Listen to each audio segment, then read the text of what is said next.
कभी कभी कुछ चीजें जीवन में आती हैं तो किसी वरदान की तरह लगती हैं। आगे चलकर वही अभिशाप भी बन जाती हैं। कभी व्यक्ति खुद ही उस वरदान को अभिशाप में बदल देता है तो कभी वो उसे ठीक तरह से पहचान नहीं पाता। अधीश को भी कुछ ही समय के अंदर बहुत सी ऐसी उपलब्धियां मिल चुकी हैं कि वो खुद को भाग्यवान समझ रहा है। कई चीजें उसके जीवन में वरदान की तरह आई हैं, लेकिन क्या वे सच में उसके लिए वरदान ही सिद्ध होंगी या भयानक अभिशाप में बदल जाएंगी? अधीश अब तक ये तो समझ चुका था कि उसके कड़े पर बनी पहली पुरुष आकृति सूर्यदेव की है। सूर्यदेव यानी धरती पर दिखाई देने वाला एक अप्रत्यक्ष देवता, आसमान में चमकने वाला सूरज, जिसके बिना धरती पर जीवन ही संभव नहीं है। पुस्तकालय में अधीश सूर्यदेव से संबंधित किताबें खोज रहा था, जिससे वो सूर्य के बारे में अधिक से अधिक जानकारी जुटा सके। संयोग से उसे एक ऐसी किताब मिल गई। वहीं पर खड़े खड़े उसने किताब के कई पन्ने पढ़ डाले और उसको इस बात का भी जवाब मिल गया कि उसकी आंखें अचानक इतनी तेज कैसे हो गईं। इस पुस्तक में वेदों और चक्षुष उपनिषद का संदर्भ लेकर लिखा गया था कि प्राचीन समय के लोग चाक्षुषी विद्या के द्वारा अपनी आंखों की रोशनी ठीक या स्थिर कर लेते थे। ऋषि मुनियों की आंखें बिल्कुल स्वस्थ होती थीं। सूर्य नेत्रों, बुद्धि और तेज के देवता हैं और उनकी उपासना से आंखों के रोग नष्ट हो जाते हैं। नेत्र ज्योति बढ़ती है, बुद्धि का विकास होता है और व्यक्ति का तेज बढ़ता है। इसका मतलब था सूर्यदेव की मूर्ति को देखने भर के अभ्यास से उसकी आंखों की शक्ति कई गुना बढ़ गई थी। अधीश वो किताब लेकर अपने कमरे में चला आया। रोज की तरह अगले दिन भी जब अधिपति कैलाश के विद्यालय से निकला तो सीधे वैद्य जगन्नाथ के पास पहुंचा। जगन्नाथ तो उसी की ही प्रतीक्षा कर रहा था। प्रणाम वैद्य जी, आज मुझे घर थोड़ा जल्दी पहुंचना है, तो आज मैं यहां बैठकर अभ्यास नहीं कर पाऊंगा। आप मुझे आगे का पाठ दे दीजिए और मैं घर पर ही उसका अभ्यास कर लूंगा। ठीक है बेटे, मैं भी कुछ दिन के लिए बाहर जा रहा हूं, तब तक तुम पुराने पाठ का ही अभ्यास करना, जगन्नाथ ने कहा। ठीक है वैद्य जी, फिर मुझे आज्ञा दीजिए, कहकर अधीश जाने लगा तो जगन्नाथ ने उसे रोक लिया।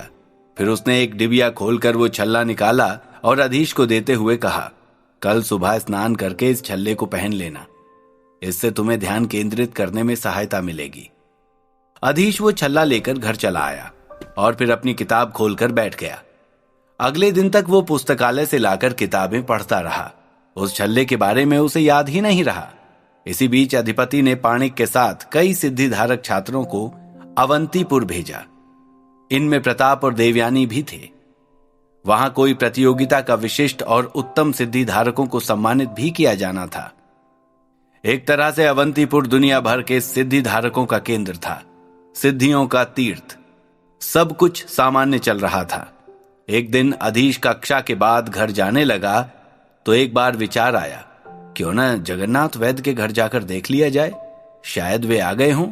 और अपने चालक मधुप को उसने गाड़ी वैद्य जगन्नाथ के घर की ओर मोड़ने का आदेश दे दिया। वैद्य जी के घर से थोड़ी दूर पर उसने भीड़ लगी देखी। बहुत से सैनिक वहां पर थे। जौहरगढ़ के स्वर्ण सैनिकों के अलावा भी अन्य कई सैनिक वहां दिखाई दिए। मधुप, तुम यहीं रुको, मैं जरा देखकर आता हूं क्या मामला है, अधीश ने कहा और गाड़ी से कूद गया। अधीश, किसी ने पीछे से आवाज दी। अधीश ने मुड़कर देखा, वो केतकी थी। अरे केतकी, तुम भी यहां हो? कुछ पता है क्या चल रहा है यहां? अधीश ने कहा और उसके पास जाकर खड़ा हो गया। नहीं, मुझे तो कुछ नहीं पता। मैं घर की ओर जा रही थी, तभी यहां पर इतनी भीड़ इकट्ठी देखी तो मैं रुक गई।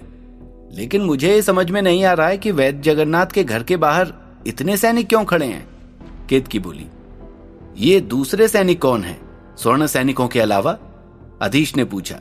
ये अवंतीपुर के सैनिक हैं। इनमें से सभी के पास कोई ना कोई सिद्धि है। इससे पहले केतकी अपनी बात पूरी करती, कुछ सैनिक जाकर वैद्य जगन्नाथ के घर का दरवाजा तोड़ने लगे। जगन्नाथ के पुराने घर का दरवाजा भी काफी कमजोर था और वो जल्दी ही टूट गया।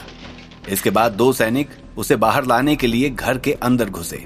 धड़ाम, बहुत जोर से आवाज हुई और दोनों सैनिक घर के बाहर जमीन पर गिर पड़े। वायु सिद्धिधारक सैनिकों का ये हाल, भीड़ चिल्लाई। इसके बाद 4 और सैनिक भीतर गए, लेकिन उनका भी यही हश्र हुआ। थोड़ी ही देर में अवंतीपुर के अनेक सिद्धिधारी सैनिक और कई स्वर्ण सैनिक जगन्नाथ के घर के बाहर पड़े तड़प रहे थे। जरूर घर के अंदर कोई बड़ी आसुरी सिद्धि वाला कोई शैतान है, भीड़ में से किसी ने कहा। हम तो समझते थे जगन्नाथ बड़ा सीधा साधा इंसान है, ये तो पूरा असुर निकला। दूसरा बोला। अधीश को जैसे अपने कानों पर विश्वास नहीं हुआ। क्या ये लोग सच में वो ही जगन्नाथ की बात कर रहे हैं? छोटे से कद काठी वाले दुबले पतले वैद्य जगन्नाथ, जिनसे वो चित्रलिपि सीख रहा है, क्या वो सच में इतने खतरनाक हो सकते हैं? उसने सोचा। हालांकि अधीश को कई बार उनका व्यवहार थोड़ा रहस्यमयी तो लगा था, लेकिन उसने सोचा शायद लंबे समय तक अकेले रहने के कारण वो ऐसे हो गए हैं। थोड़ी ही देर बाद जगन्नाथ खुद बाहर निकल आया। वैद्य जगन्नाथ, केतकी ने घबरा कर कहा। अधीश ने जल्दी से उसका हाथ पकड़कर पीछे खींच लिया और चुप रहने का इशारा किया। अब की बार उसका सामना किसी और ने नहीं बल्कि अवंतीपुर के सर्वश्रेष्ठ प्रकाश सिद्धिधारक जयवीर ने किया। जयवीर ने जगन्नाथ को बाहर आया देखकर तुरंत अपने दोनों हाथ ऊपर किए और मंत्र पढ़ा और जगन्नाथ पर आक्रमण कर दिया। उसके हाथों से रोशनी के बड़े बड़े गोल पिंड निकलकर जगन्नाथ की ओर बढ़े। जगन्नाथ ने तुरंत उनको निष्क्रिय कर दिया। अब तो दोनों ओर से हमले पर हमले होने लगे। भयंकर युद्ध छिड़ गया। अवंतीपुर के अनेक सैनिक मिलकर भी जगन्नाथ का मुकाबला नहीं कर पा रहे थे। अचानक एक बहुत तीखी चीख जैसी आवाज आई।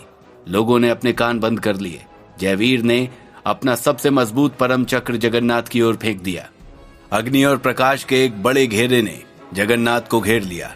इससे पहले कि वो अपना प्रभाव दिखाते, जगन्नाथ हवा में ऊपर उठ गया और बोला, जौहरगढ़ के रखवाले, ये दिन मैं याद रखूंगा। अचानक आग की लपटें ऊंची उठी और वो अचानक गायब हो गया। कोई समझ नहीं पाया कि वो कहीं चला गया है, गायब हो गया है या जलकर मर गया है। इसके बाद अधीश वहां एक पल भी नहीं रुका। उसने केतकी को भी जल्दी से जल्दी वहां से जाने के लिए कहा। घर आकर सीधे वो अपने कमरे में गया और वो छल्ला खोजने लगा जो जगन्नाथ ने उसे दिया था। हालांकि उसे अब भी विश्वास नहीं हो रहा था कि जगन्नाथ ऐसा कुछ कर सकता है। अवंतीपुर से सैनिक उसे पकड़ने के लिए आए। बहुत देर तक ढूंढने के बाद उसे एक बक्से के तले में वो छल्ला मिल ही गया। अधीश ने अब जाकर ध्यान से उस छल्ले को देखा। वो एकदम स्याह काले रंग का था, अमावस की रात की तरह काला और तितली के पंख से भी हल्का। उस पर भी एक चित्र खुदा हुआ था, लेकिन उसके कड़े की तरह वो किसी देवता का चित्र नहीं था। वो एक भयंकर शैतान का चित्र था। थोड़ी देर तक उस चित्र को देखते रहने पर अधीश को लगा वो उससे सम्मोहित हो गया है।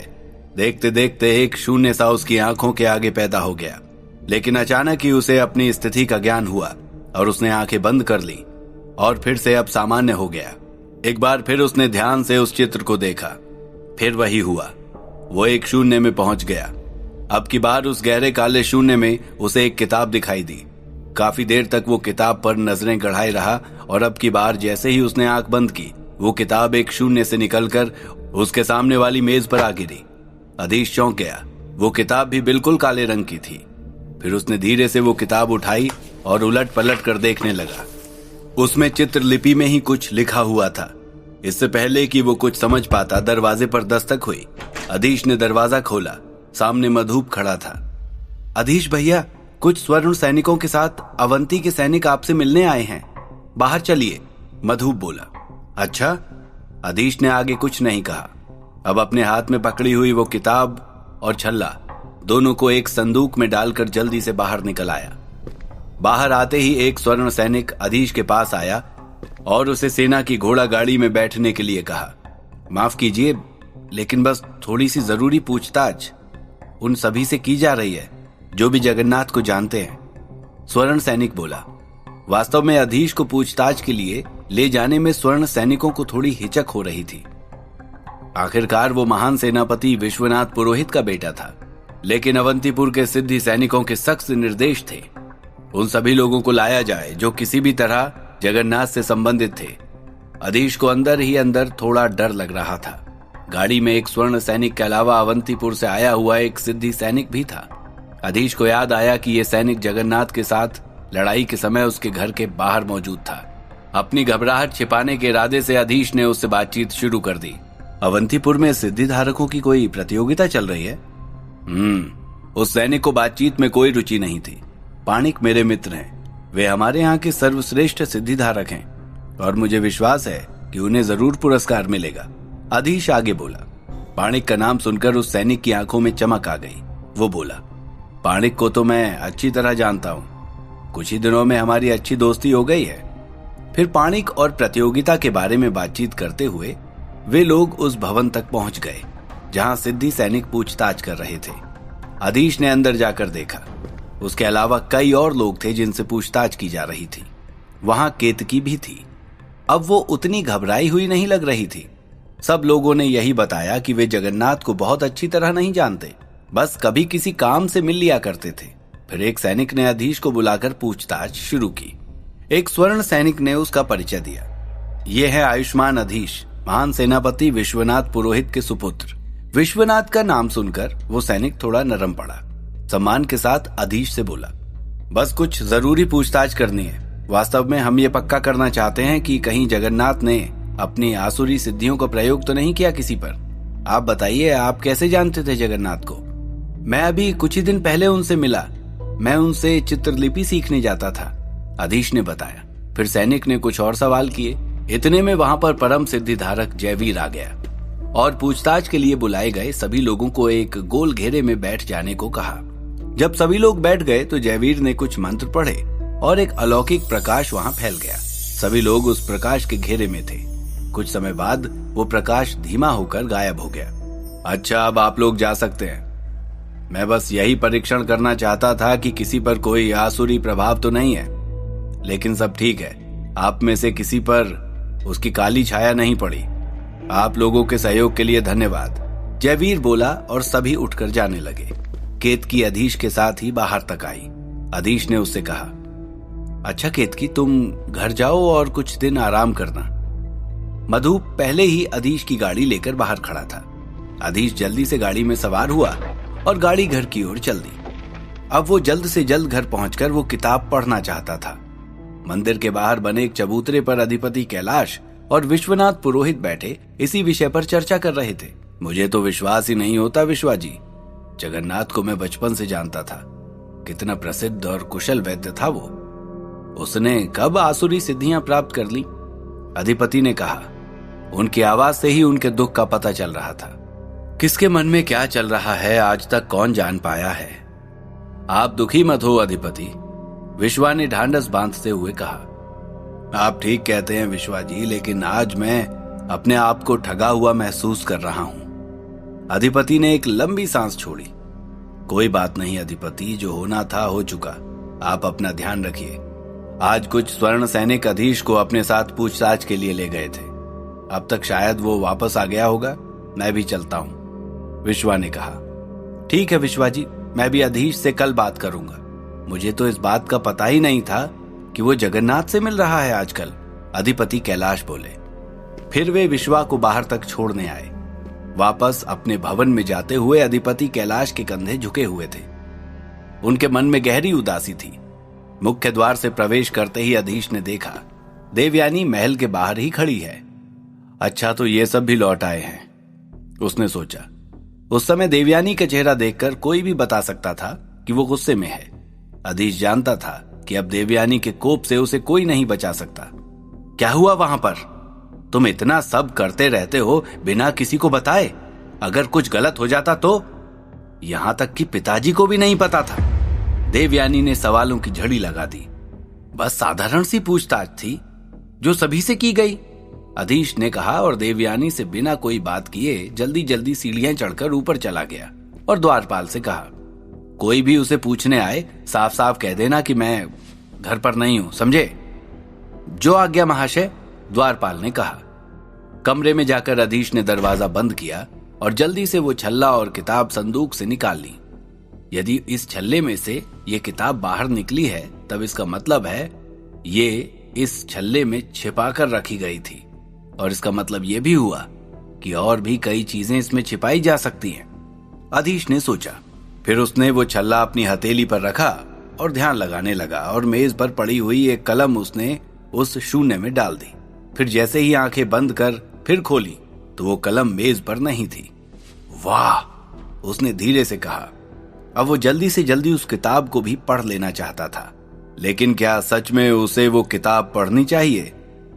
क्या अधीश फिर किसी मुसीबत में पड़ने जा रहा था? क्या था वो शून्य जहां वस्तुएं छिपाई जा सकती थी? क्या जगन्नाथ सच में मर चुका है? जानने के लिए सुनते रहिए द मैजिशियंस सीक्रेट, सिर्फ और सिर्फ पॉकेट एफएम पर।